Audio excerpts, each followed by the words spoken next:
แต่เจ้าว่าไอ้บุญมีนี่หลายใจนี่แม่นแท้บ่นี่บ่แม่นหลายใจอ้ายหลายคนซื่อๆ หลายคนซื่อๆโอ้ย จะลืมน้องมื้อแรงเนาะมีแขกรับเชิญหลายท่านเนาะบ่ว่าสิเป็นไอจิมมี่เนาะไอจิมมี่ก็กำลังเดือนนี้เราอยู่บ้านพักเนาะแล้วก็ไอจิมมี่สิทธิพล ที่มี เทียน ผลเนาะ โดยเทียนหัวโปกเนาะแล้วก็จานเสิร์ชเนาะแล้วก็น้องมุกเนาะเป็นนักร้องดังเนาะมีคนดังคือกันแหละแต่ว่า อยู่แต่แถวหน้าทางนั้น แม่ มาน วันนี้เนาะ โดยแล้วก็ทั้งดีเจทีทำใหญ่ดีเจนิกกี้เนาะทั้งหลายแล้วก็ทีมงานอย่ายุบเนาะบอกเลยมื้อแรงไปให้สุดมายุติวงเทพบอนไซเนาะมวนมันทันใจแน่นอนเด้อเด้อ ไปให้สุดมายุทธที่วงเทพพรไซเพื่อนว่านี่ทักทายสบายดีเนี่ยเมื่อไรทุกคนเนาะตอนนี้เขาอยู่ที่เมืองปักสันแขวงบริคำไซนะมื้อนี้พอดีทางวงดนตรีเทพพรไซที่เพิ่นมาจากแขวงสวรรณเขตเพิ่นมาลงอยู่ที่ปากน้ำสันเนาะถือว่าวงดนตรีเทพพรไซนี่เป็นวงอันดับต้นๆของแขวงสวรรณเขตเว้ารวมว่าเฉพาะกับแยกว่าระดับประเทศคนละทุกคนมื้อนี้เพิ่นกำลังว่าจะติดตั้งเครื่องเสียงเนาะมือแรงเพิ่นจะจัดเต็มระบบเลยทุกคนนี่เนาะผมไม่แน่ใจว่ามันมีหลายโต๊ะปานใดเลยเป็นบริเวณหน้าจังหวัดบึงกาฬอันนี้เพิ่นกำลังติดตั้งระบบเครื่องเสียงเนาะถือว่าวงดนตรีเทพพรไซนี่ได้รับความนิยมอันดับต้นๆของประเทศเลยทุกคนถือว่าเป็นวงดนตรีใหญ่วงดนตรีที่มีคุณภาพอีกวงหนึ่งของประเทศลาวเลยก็ว่าได้นะเป็นปัจจุบันทีมงานเพื่อนกำลังติดตั้งเครื่องเสียงนายบุญมีบ่มาบ่บ่ทันมาบ่มาแล้ววะอ๋อเพิ่นไปใส่แล้วเดี๋ยวเพิ่นไปใส่แล้วบ่แล้วนะ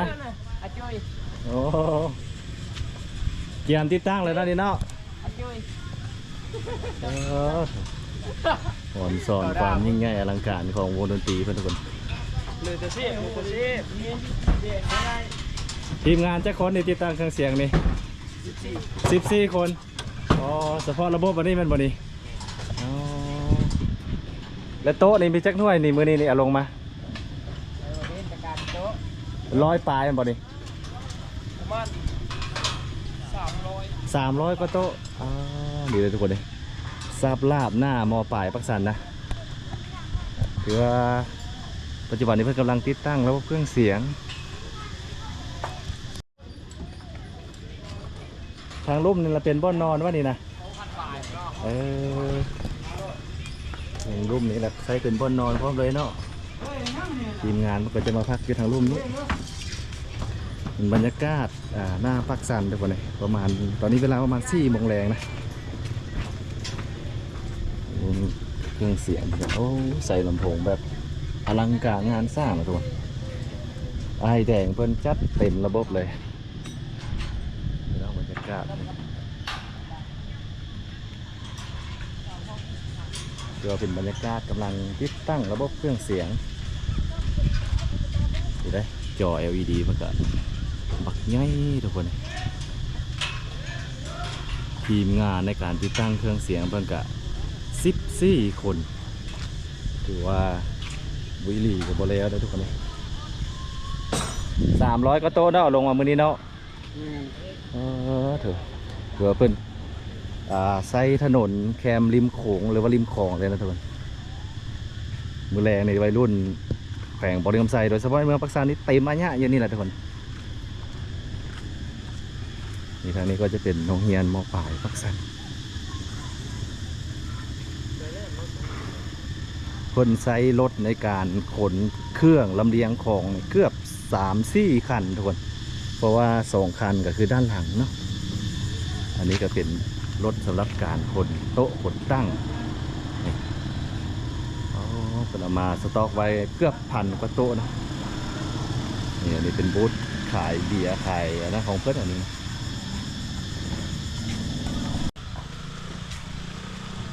บรรยากาศกำลังติดตั้งเครื่องเสียงนี่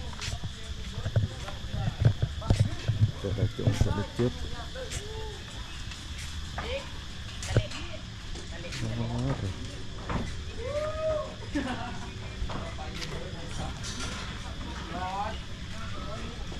นี่วงแก้เครื่องส่งเครื่องเสียงนะเครื่องระบบปั้นไฟ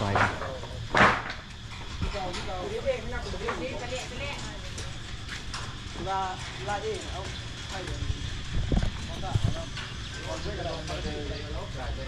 รื่องปั่นไฟเต็มแบบยังไง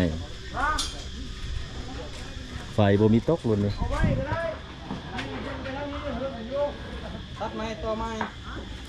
ยังไล่ใช่เข้าไป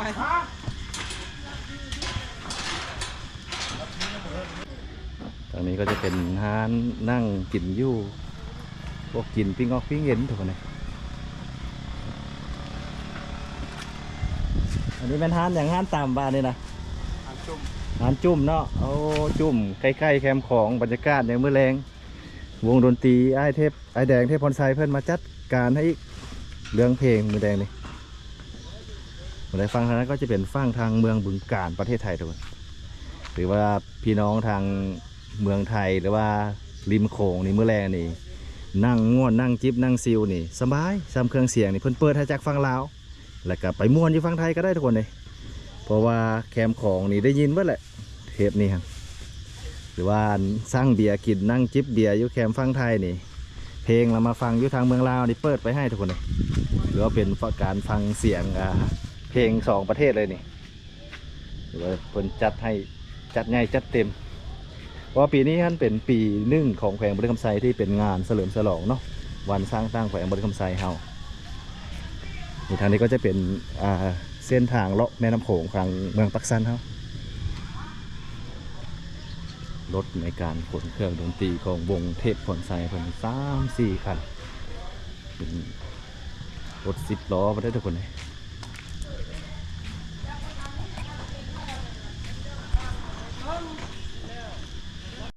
มือแรกนี่ทุกคนเลยถือว่าจัดใหญ่จัดเต็มอลังการงานสร้างที่สุดในแขวงบริคำไซเนาะตัววงดนตรีเพิ่นไอแดงเทพพรไซเพิ่นจัดใหญ่ให้เลยมือแรงนี่โอ้ทางฟังไทยบ่แน่ใจว่าฝนตกบ่เนาะทางเมืองบึงกาฬเฮาก็มืดซึมๆอยู่เนาะบริเวณนี้เป็นบริเวณปากน้ำสันเนาะหรือว่าแม่น้ำสองสีเพิ่นมาจัดวงดนตรีอยู่นี่เลยได้นี่บริเวณของปากน้ำสันเนาะหรือว่าทางทีมงานเพิ่นกำลังติดตั้งระบบเครื่องเสียง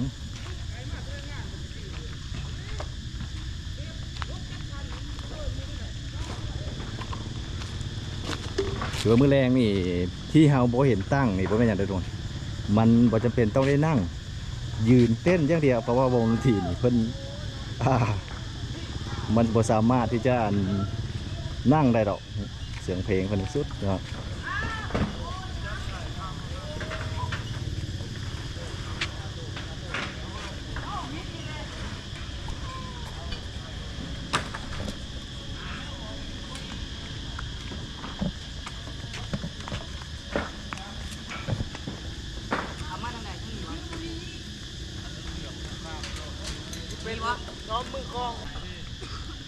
ฝนสิบ่ตกบ่มื้อแรงนี่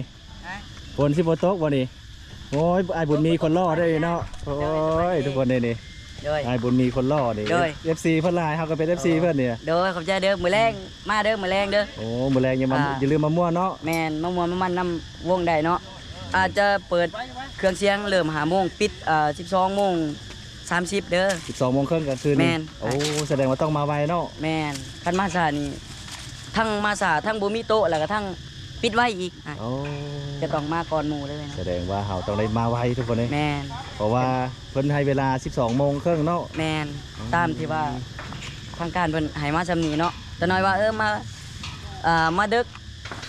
ปิดไว้อีกกำลังเข้าแล้วว่ากิน2-3 จอกว่าปิดไว้เนาะบ่แม่นเด้อทางเฮาก็แจ้งเวลาเลยเด้อแล้วเจ้าว่าอ้ายบุญมีนี่หลายใจนี่แม่นแท้บ่นี่บ่แม่นหลายใจอ้ายหลายคนซื่อๆอ้ายหลายคนซื่อ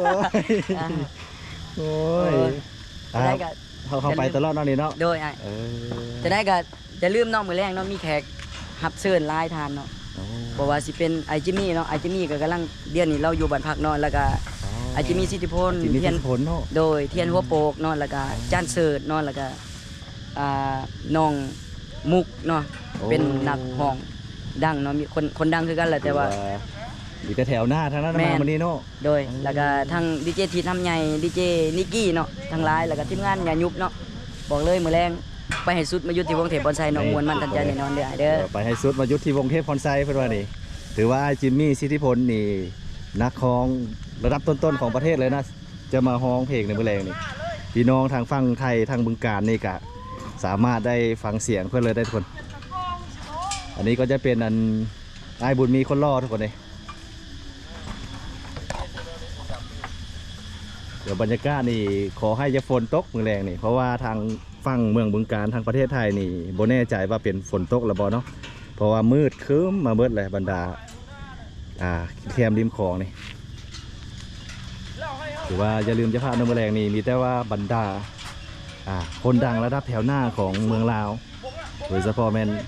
ไอจิมมี่สิทธิพลเจ้าของผลงานเพลงลงฮักเมียเขาเพิ่นจะมาบรรเลงเต็มที่อยู่ที่เมืองปักซานเฮาทุกคนเดี๋ยวค่อยสิพาไปเลาะเบิ้งบรรยากาศห้านค้าห้านขายทางโซนหน้าวงดนตรีนะทุกคนไปดิ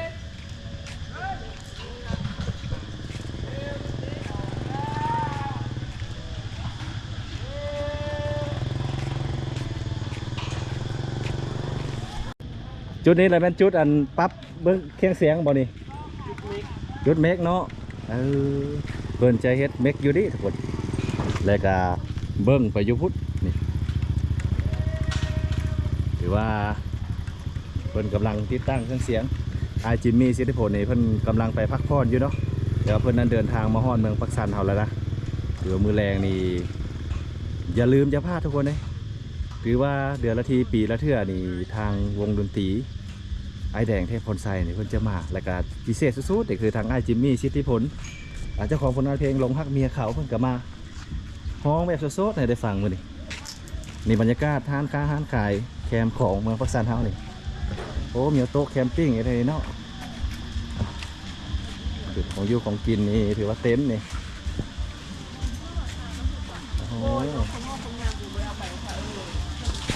อันนี้มาก้อนหมูอีเนาะนี่เนาะผู้สาวปักสันทุกคนเลยมาเฝ้าวันไอ้บุญมีว่าจังนี่โมแม่นบ่ยาข้าวดีเลยมาไหมยาข้าวเราไปกินข้าวก่อนโอ้กินแล้วมาหาไอ้บุญมีคนล่อว่าจุ่มเลยจังมาไหมเมื่อไรจังมาไหมเนาะไปตั้งกล่องงามๆก่อนโอ้บรรยากาศการห้องทานขายนี่โอ้นั่งแคมปิ้งกินอยู่นี่เลยบ่ดีแมลงนี่อาหารการอยู่การกิน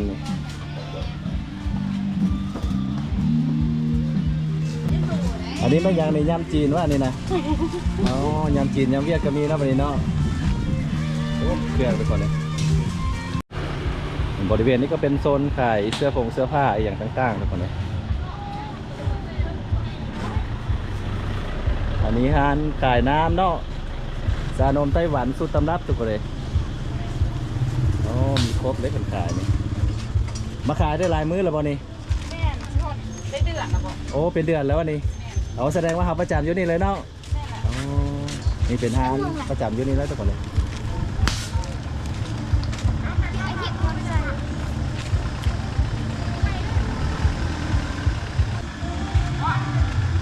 นี่ข้าวรามปิ้งไก่บ่นี่นะนี่ข้าวรามปิ้งไก่นี่ไก่ลาดบ่นี่ไก่ดำไก่ลาดไก่ลูกดำเลยเนาะบ่แม่นไฟไหม้แล้วนี่ไก่ลูกดำข้าวหลามบ้านทุ่งปิ้งไก่ลาดข้าวหลามบ้านทงน้อยทงใหญ่เฮานี่วะใหญ่เด้อเดี๋ยวคนนี้บ้านข้าวหลามบ้านทงใหญ่ขึ้นชื่อหรือเสียงของเมืองปักสันเป็นบ่ดีหรือว่าอาหารมาปักสันนี่บ่ได้กินข้าวหลามปิ้งไก่บ้านทงน้อยก็ถือว่าบ่ได้มาปักสันแล้วซะเนาะทงใหญ่วะเพราะว่ามันมีทงใหญ่กับทงน้อยเนาะอันนี้เราเป็นของทงใหญ่ปิ้งไก่ลูกดำนี่หากินได้ยากเด้อหวังยังยิ่งว่าฝนจะบ่ตกนะทุกคนแมลงนี่เพราะว่าฟ้ามืดครึ้มมาอยู่ถ้าฝนตกนี่กับโบมูสิว่าจะไหนได้ทุกคนเลยแล้วแต่ดินฟ้าอากาศเรากับโบสามารถกำหนดกฎเกณฑ์ได้ทุกคนเลยถือว่าแคมป์ของยังมือแรงนี่วัยรุ่นทางเมืองปักสันแขวงบริคำไซนี่เต้มาหยาอะไรเพื่อแรงเป็นรถจากเมืองไทยหมดได้ทุกคนเลยมาชมคอนเสิร์ตจากนครราชสีมาหมดเลยนี่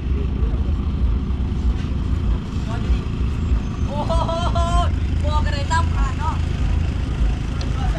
รถได้ด้วยอ่ะคือว่าได้หวดมานำประเด็นนะอันนี้พวกทีมงานศิลปินเนาะทางจิมมี่ยังกับแม่ในหันเมื่อทางนักห้องมีเสียงแล้วไว้ได้จิมมี่กับบ้านวะแม่เพิ่นสิลงก็ไปนั่นเลยบ่ดิ แม่นเข้ามาแล้วเขาก็แต่งโตวกับช่างก่อนนะเขาจังสิลงไป อ๋อ เดี๋ยวตะน้อยอายทาเบิ่งเขาเจ้าสิออกมาเลย โอ้ทาเบิ่งนักร้องดังทุกคนเลยไอ้จิมมี่ ไอ้จิมมี่สิทธิพลนะ โอ้คิดว่ามาจากอันเป็นรถป้ายทะเบียนไทยก็เลยคิดว่าโอ้ยเป็นนักร้องไทยบ่ดิ ก็มีแต่คนมิกเนาะเป็นคนไทยเนาะ อ๋อ จันวิทย์เนาะเราเฮ็ดเวียกเราเฮ็ดในหลายวงเนาะเราเป็นคนมิกให้ซาแปลงแต่ว่างานนี้ละมาเนาะ อ๋อเป็นให้สาวแป้งพร้อมเลย แม่น อันหัวเดียวมาให้ยังว่าก็ได้ เอามานึ่งเขาเนาะ มานึ่งข้าว ขวดมันเสีย โอ้ย ให้นักห้องซื้อมาให้ โอ้ เอาขอบใจ เดี๋ ให้ ยว ไปนึ่งเขา หัวได้บุญมีเพิ่นเสียทุกคนเลยบรรยากาศยามมื้อแรงอยู่ที่แคมป์ของเมืองพักสันทุกคนวันนี้เป็นเส้นทางแคมป์น้ำซันหรือว่าแคมป์น้ำของเนาะ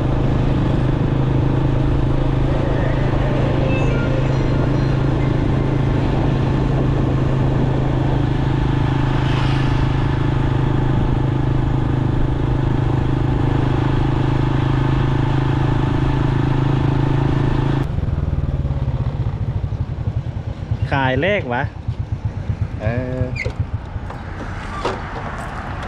กี้ขี้กายแล้ว แต่ว่าเห็นคุ้นๆใน TikTok แม่นบ่ตัวก็เลยเป็นสาวขายเลขอยี่ปักซันเอาให้อ้ายละเด้อซุ่มเล่นตรงยางให้ได้สาวพัน เอาตุ่มเอาทางเบิร์ดเลยเป็นสาวค่ะ แม่นเห็นแต่ใน TikTok ขายอยู่ที่ทุกมื้อวะ โดย อ๋อซื้อจะได้แล้วก็ว่ากันได้ ซื้อดุย ชื่อดุยเนาะ อ๋อเดี๋ยวก่อนในอยู่หน้าแค่ไหนก่อนนี้ปกสเมืองเนาะเออเมื่อกี้นี่เราไปหาวงดนตรีเทพพรไซเขากลับวาสิเมือพอดีเจอน้องสาวเพิ่นขายเลขอยู่แคมทางทุกคนเลยเดี๋ยวสิลองซื้อเบิ่งเพื่อนสิถึกเลขมื้อแรงนี่ไปเข้าวงดนตรีเทพพรไซทุกคนเลยบ่ไปบ่มื้อแรงนะ บ่ได้ไปบ่ได้ไปเอาลองมาดูทุกคนเลยเดี๋ยวทุกคนเลยเราเสร็จได้กลับกันเนาะ